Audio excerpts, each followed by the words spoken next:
ఇది బాగుందిగా వార్త, ఇటు చూపెట్టు కరెక్ట్గా. రేవంత్ బీజేపీలో చేరడం ఖాయం, పార్లమెంట్ ఎన్నికల తర్వాత జరిగేది ఇదే. దేశంలో కాంగ్రెస్ కు 40 ఎంపీ సీట్లు కూడా రావు. రేవంత్ రెడ్డి ప్రభుత్వాన్ని మేము కూలగొట్టబోం. నల్గొండ ఖమ్మం నేతల నుంచే ప్రమాదం.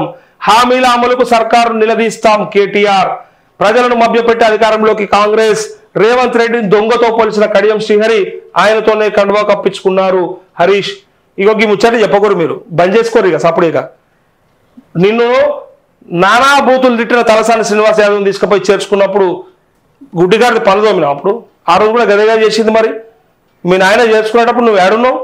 నేనేమన్నాడు తెలుసా, ఒక టీవీ షోలో లైవ్లో అన్నాడు, నీ అయ్య కనుక నా గురించి నువ్వు పోయి నీ అయ్య అడుగు పో, నువ్వెంత నీ అయ్య ఎంత అని ఏది పడితే అది మాట్లాడాను.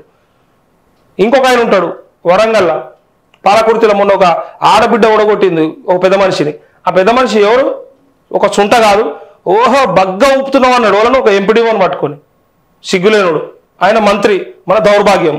అట్లా ఇష్టం ఉన్నట్టు నోటికి వచ్చింది. మళ్ళీ అంతకంటే ముందు నీ జీల దమ్ముంటే అన్నాడు కేసీఆర్ని, నీ జీల దమ్ముంటే మమ్మల్ని చేర్చుకో పార్టీలా కొను అని ఆ టైంలో ఆ టైప్గా మాట్లాడి, మేము పార్టీ మారం, నీ జీల దమ్ముంటే పోరాటం చేస్తామన్నట్టు అప్పుడు ఓన్లీ డైరెక్ట్ కేసీఆర్నే మాట్లాడి.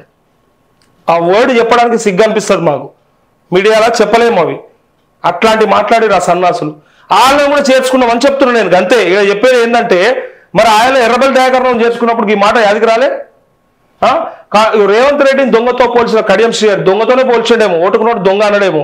కానీ ఆ రోజు అయితే వాడు ఇష్టం ఉన్నట్టు మాట్లాడాడు. ఇష్టం ఉన్నట్టు మాట్లాడిన వాళ్ళందరినీ చేర్చుకున్నారు. ముసలి నక్కలన్నీ కాంగ్రెస్లోకి రసమై, ఈయన ఇక అసెంబ్లీలో ఎంత ధూమ్ధాం చేసేటోడు తెలుసా, పాటలు మస్తు పాడేటోడు. ముసలి నక్కలు, ఈయన ఏమన్నాడు ఆ ముసలి నక్కను మనం కూడా చూసినాం. ఈయన నక్కను గతంలో ఆయన తిట్టిండో కూడా మనం చూసినాం. ఉత్తమ మాటలు బాధ్యత రాహిత్యం శ్రీనివాస్ గౌడ్, అబ్బో ఈయన చాలా పెద్ద మనిషి. ఆయన రైతుల ఉసురు పోసుకుంటున్న కాంగ్రెస్ అని నిరంజన్ చెప్తా ఉన్నాడు.